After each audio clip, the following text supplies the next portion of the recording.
হয় মই এই মুহূৰ্তত উপস্থিত আছোঁ পশ্চিম কাৰ্বি আংলং জিলাৰ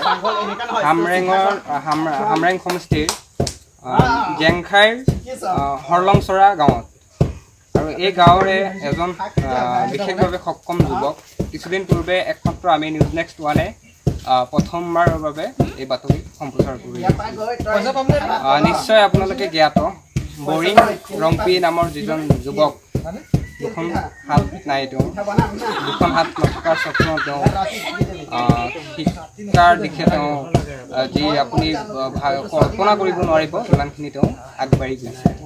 দুখন হাত নথকা অৱস্থাতো বৰিং ৰম্পিয়ে বৰ্তমান দ্বিতীয় ষাণ্মাসিকাত অধ্যয়ন কৰি আছে।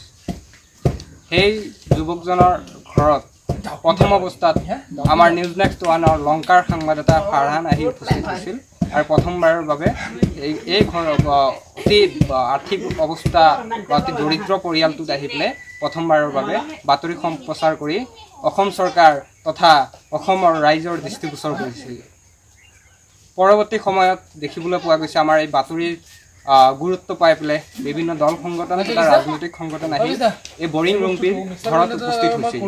কিন্তু মাজতে আহি এই দলৰ কোনোবা প্ৰতিনিধি আহি উপস্থিত হৈছিল আমি জানিব পৰা মতে তেওঁলোকে কিবা আশ্বাস দি গৈছিল লগতে কিবা আশ্বাস দি যোৱাৰ লগতে কিছুমান দল সংগঠনো আহিছিল আহি পেলাই তেওঁলোকক বিভিন্ন আশ্বাস দিছিল।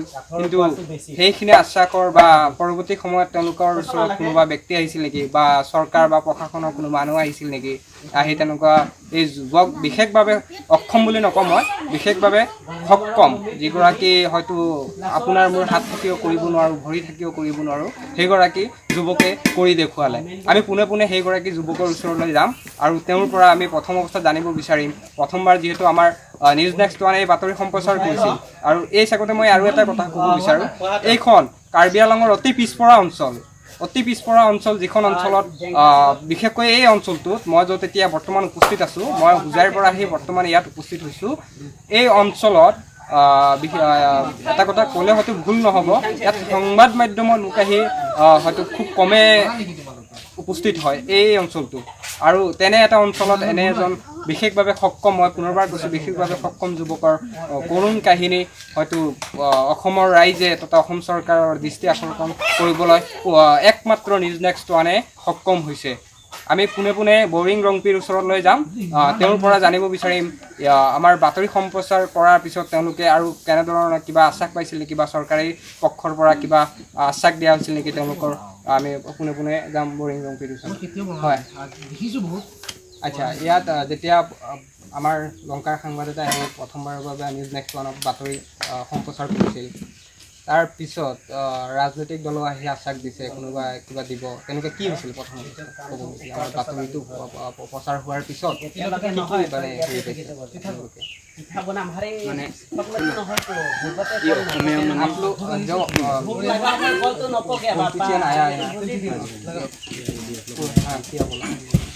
उन लोग ने मतलब इतना दूर से यहाँ पे आया था मतलब हमको तलाश करने के लिए मतलब उन लोगों में धन्यवाद देने जाते हुए प्रेसिडेंट को प्रेसिडेंट ने कहा कि 29 के हो जाए जाना 29 दिसंबर इसने मैं एक एप्लीकेशन दिया था हाउस डोनेशन के लिए तब तो उसने एक्सेप्ट कर लिया लेकिन 29 को फिर आना पड़ेगा ऐसे बोला। আচ্ছা মই পোনে পোনে বৰিং ৰম্পিৰ দেউতাক ইয়াত আছে যিহেতু পিতৃৰ পৰা কিছু কথা জানিম তাৰপিছত আমি পুনৰবাৰ তেওঁলোকৰ যিটো ঘৰটো আছে আমি তেওঁলোকৰ যি য'ত বসবাস কৰি আছে বা তেওঁলোক কেনেকুৱা পৰিয়ালৰ মানুহ বা আৰ্থিক অৱস্থা কেনেকুৱা সেই বিষয়ে আমি দেখুৱাম। মই পোনে পোনে বৰিং ৰম্পিৰ দেউতাকৰ ওচৰত গৈছোঁ। আচ্ছা আপোনালোকৰ আপোনাৰ এজন আপোনাৰ ল'ৰাৰ ভিতৰত ডাঙৰ চবচে। আচ্ছা তেওঁৰ বিষয়ে মানে কেনেকুৱা এতিয়া হাত যিহেতু দুখন হাত আমি নাই দেখিবলৈ পাইছোঁ তাৰপিছত আমাৰ চেনেল আহি প্ৰথমবাৰৰ বাবে এই নিউজটো কৰিছিল ইয়াত আহিবলৈ কৰাৰ পিছত জনামতে বিভিন্ন ৰাজনৈতিক দলো আহিছে আহি পেলাই ইয়াত আপোনালোকক আশ্বাস দিছে কোনোবাই কৈছে আপোনালোকক এখন ঘৰ দিয়াৰ প্ৰতিশ্ৰুতি দিছে তেনেকুৱা তাৰপিছত কি হৈছিল এই বিষয়ে জনাব নেকি? মানে ল'ৰাটোৰ বিষয়ে ক'বলৈ গ'লে এটা বহুত দীঘলীয়া কাহিনী, কিন্তু ল'ৰাজনৰ আপোনালোকে জানিব বিচাৰিছে যে এক্সিডেণ্টটো কেনেকুৱা হৈছে, কেনেকুৱা যে হাত দুখন হেৰুৱালে, এই কথাটো মই আপোনালোকক আচ্ছা এক্সিডেণ্টটো কেনেকুৱা হৈছিল মই এষাৰ কথা মই আপোনাৰ ওচৰত কওঁ। 2002 চনত শনিবাৰ ৰাতিপুৱা 7:35 কুঁহিয়াৰ পেৰা মেচিনত এই ল'ৰাজনৰ দুখন হাত হেৰুৱাবলগীয়া হৈছিল। সেই সময়ত আমি কুঁহিয়াৰ পেৰিবলৈ গৈছিলোঁ। কুঁহিয়াৰ পেৰি থকা অৱস্থাতে মই কুঁহিয়াৰ ৰস কেৰাহীত ঢালিবলৈ গৈছিলোঁ। সেই সময়ত যেতিয়া মই কেৰাহীত ঢালিবলৈ গৈছিলোঁ, আহোঁতে ল'ৰাজনৰ দুখন হাত মানে মেচিনতে আছে। তেতিয়া তেওঁৰ বয়স কিমান আছিল? তেতিয়া তেওঁৰ বয়স 7 বছৰ 6 মাহ। শিশু অৱস্থাতে আছিল। তাৰ পিছত আপোনালোকে কেনেধৰণে, আপুনি যিহেতু এগৰাকী অতি দৰিদ্ৰ কৃষক, আমি আহি যিহেতু সৰজমিন দেখা পালোঁ আপোনাৰ আৰ্থিক অৱস্থা বা আপোনাৰ যিটো মানে ঘৰৰ নমুনা বা এইখিনি দেখি পেলাই আমি অনুমান কৰিব পাৰিছোঁ আপুনি অতিকৈ এটা মানে দৰিদ্ৰ কৃষক মানুহ হয়। আপুনি পৰৱৰ্তী সময়ত যিখিনি চিকিৎসাৰ বাবদ ব্যৱস্থা কৰিছিল সেইখিনি কিভাৱে মানে হেৰি কৰিছিলে ব্যৱস্থা কৰিছিলে? যেতিয়া এক্সিডেণ্ট হৈছিলে তেতিয়া আমাৰ গাঁৱৰ কেইবাজনে ছজঙৰ পৰা ফাদাৰহঁতৰ গাড়ী লৈ আনিলে। অনাৰ পিছত আমি হোজাই মানে বদৰুৰ কিবা এটা আশ্ৰমৰ নাৰ্ছিং হোমতে সেই ল'ৰাজনক আমি চিকিৎসা কৰিবলৈ গৈছিলোঁ। সেই সময়ত মোৰ হাতত ক'বলৈ গ'লে এক নয়া পইচা নাই, কিন্তু গাঁৱৰ ৰাইজে কিছুমান মৰম কৰিছিল, অলপমান টকা দিলে। তেতিয়া ফাদাৰ আব্ৰাহামো সহায় কৰিছিল আৰু মাদাৰ থেৰেছাৰ তৰফৰ পৰা আমি সহায় পোৱাৰ বাবদেহে সেই ল'ৰাজনক আমি চিকিৎসা কৰিব পাৰিছোঁ। আচ্ছা, মই পোনে প্ৰথম মই আৰু এটা দৃশ্য দেখুৱাম। মোৰ ভিডিঅ' জাৰ্নেলিষ্টে যদি বৰিং ৰংপিৰ যিটো বাসগৃহ আছে খুবেই জৰাজীৰ্ণ অৱস্থাত আছে, সেইটো প্ৰথম আমি দেখুৱাব বিচাৰোঁ অলপ। সেইটো দেখুৱাই আছোঁ। এইটোৱে আছিল বৰিং ৰংপিৰ মূল বাসগৃহ। ইয়াতে তেওঁ থাকে। ইয়াৰ পৰাই তেওঁ যিহেতু শিক্ষা, এইটো দৰিদ্ৰ পৰিয়ালৰ পৰাই তেওঁ আজি বিশেষভাৱে সক্ষম বুলিয়েই কৈছোঁ এইকাৰণে যিহেতু তেওঁ শিক্ষাৰ দিশত তেওঁ খুবেই আগবাঢ়ি গৈছে, যি আপুনি কল্পনা কৰিব নোৱাৰিব। মই পুনৰবাৰ কৈছোঁ, তেওঁ বৰ্তমান যিহেতু অধ্যয়ন কৰি থকা অৱস্থাত আছে। আৰু বৰিং ৰংপিৰ মই দুয়োখন হাত এই মুহূৰ্তত জুম কৰি দেখুৱাব বিচাৰোঁ। এইজনে হৈছে বৰিং ৰংপি। আমি যদি তেওঁৰ গুণ চাব যাওঁ, প্ৰথম অৱস্থাত তেওঁ কি ধৰণে পঢ়ি এতিয়া যিহেতু ছেকেণ্ড ছেমিষ্টাৰত আছে, BA ছেকেণ্ড ছেমিষ্টাৰত, তেওঁ প্ৰথম মই এটা বস্তু দেখুৱাব বিচাৰোঁ যে তেওঁ কি ধৰণত লিখা মেলা কৰে, সেই দৃশ্য এটা প্ৰথমে আমি দেখুৱাব বিচাৰোঁ।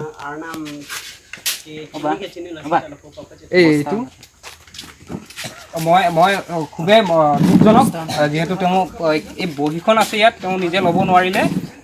এই মুহূৰ্তত মই দিবলৈ অলপ চেষ্টা কৰিম। আৰু মই তেওঁ এই এটা পেন দিছোঁ, কলম এটা দিছোঁ তেওঁলৈ। এতিয়া ভিডিঅ' জাৰ্নেলিষ্টে যদি সম্পূৰ্ণ দৃশ্যখিনি জুম কৰি দেখুৱাই তেওঁ কি ধৰণে ইমানখিনি আগবাঢ়ি গৈ আছে বা হেৰি কৰি আছে, অলপ দেখুৱাবলৈ যত্ন কৰিম।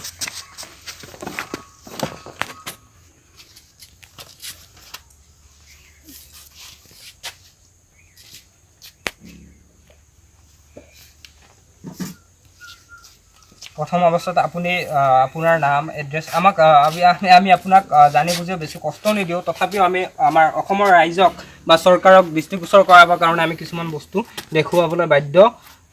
এয়া চাওক, খুবেই সুন্দৰ, খুব সুন্দৰভাৱে তেওঁ লিখি আছে ভৰিৰে। হয়, যিটো আমি নিজে হাত থাকিও হয়তো নোৱাৰিম, সেইটো আপুনি নিশ্চয় দেখিবলৈ পাইছে। হয়, ধন্যবাদ। মই ভিডিঅ' জাৰ্নেলিষ্টক মই অনুৰোধ কৰিছিলোঁ, মই খুৰাৰ কাষত আকৌ আহিম। মই যিহেতু আমাৰ বাতৰি সম্প্ৰচাৰ হৈছিল, এই মুহূৰ্তত শেষবাৰৰ বাবে আমি পুনৰবাৰ নিউজ নেক্সট ওৱানৰ যোগেদি অসমৰ ৰাইজক তথা চৰকাৰক, হৃদয়ৱান যিসকল লোক আছে তেওঁলোকক বা বিভিন্ন অসমত যিহেতু সংগঠনৰ অভাৱ নাই, সেইসমূহ সংগঠনৰ ওচৰত বৰিং ৰংপিৰ পিতৃয়ে পুনৰবাৰ কি আহ্বান জনায় আমি তেওঁৰ ওচৰলৈ আকৌ পুনৰবাৰ আমি যাব বিচাৰোঁ। খুৰা, আপুনি আকৌ কিবা অসমৰ ৰাইজক বা চৰকাৰী পক্ষক বা দল সংগঠনক কিবা দাবী জনাব নেকি? আপোনালোকৰ এই বৰিং ৰংপিক কোনো সাহায্য বা সহযোগ বা আপোনালোকৰ যিহেতু AIDF দলে ইতিমধ্যে আপোনালোকৰ আশ্বাস দিছে তেওঁলোকে আপোনালোকক এখন ঘৰ বনাই দিয়াৰ। তাৰপিছত তেওঁ যেতিয়াও পঢ়ি আছে তাৰ পঢ়াৰ ক্ষেত্ৰত যথেষ্ট আৰ্থিকভাৱে মানে টকা পইচাৰ প্ৰয়োজন হয়। সেইসমূহ কিবা ৰাইজৰ ওচৰত আপোনালোকে আহ্বান জনায় নেকি আপোনালোকক কিবা সহায় কৰিবৰ কাৰণে? মই এইটোকে ক'ব বিচাৰোঁ, মানে প্ৰত্যেক চৰকাৰক আমি এইটো ডিমাণ্ড কৰাটো অৱস্থা ইমান মানে ডিমাণ্ড কৰাটো কোনো ইমান ভাল কথা নহয়। যদি ৰাইজে যদি আন্তৰিক মৰমেৰে যদি দিব বিচাৰে তেতিয়াহ'লে এই ল'ৰাজনৰ কাৰণে পৰাপক্ষে মানে সহায় কৰোঁতা লোকসকলে যদি আন্তৰিক মৰমে সহায় কৰিব বিচাৰে তেতিয়াহ'লে মই এওঁলোকলৈ আন্তৰিক মৰমেৰে ধন্যবাদ দিব বিচাৰোঁ। কিন্তু মোৰ পক্ষৰ পৰা মই এইবিলাক খুজিবলৈ মোৰ মানে অলপ কষ্ট পায়। হয়, খুবেই সুন্দৰ। ইতিমধ্যে বৰিং ৰংপিৰ দেউতাকে পিতৃয়ে কৈছে যে তেওঁ চৰকাৰ বা কোনো দল ৰাজনৈতিক দলে হওক বা কোনো হৃদয়ৱান লোকেই হওক যিসকলে আছে তেওঁৰ কোনো দাবী নাই। কোনোবাই যদি তেওঁলোকক সহায় কৰিবৰ কাৰণে আগবাঢ়ি আহে তেন্তে তেওঁলোকে নিশ্চিতভাৱে পাৰিব আৰু তেওঁলোকৰ অকণমান সহায়ে হয়তো এই পৰিয়ালটোক বহুত যথেষ্ট পৰিমাণ সকাহ দিব। লগতে বৰিং ৰংপি যি এতিয়ালৈকে দুখন হাত নাথাকিলেও গোটেই ভৱিষ্যতটো যে এতিয়ালৈকে আছে বৰিং ৰংপিৰ, এই ভৱিষ্যতৰ প্ৰতি লক্ষ্য ৰাখি আপুনি মোৰ নিচিনা আপোনাৰ নিচিনা হৃদয়ৱান যিসকল লোক আছে তেওঁলোকে আহি সহায় কৰিব পাৰে বৰিং ৰংপিক। আৰু আমি আমাৰ এই প্ৰতিবেদনৰ যোগেদি আমি তেওঁলোকৰ যদি সম্ভৱ হয় তেওঁলোকৰ একাউণ্ট নাম্বাৰ আৰু যিখিনি বস্তু প্ৰয়োজন হয় সেইখিনি আমি আমাৰ এই প্ৰতিবেদনৰ লগত দিবলৈ যত্ন কৰিম। ধন্যবাদ।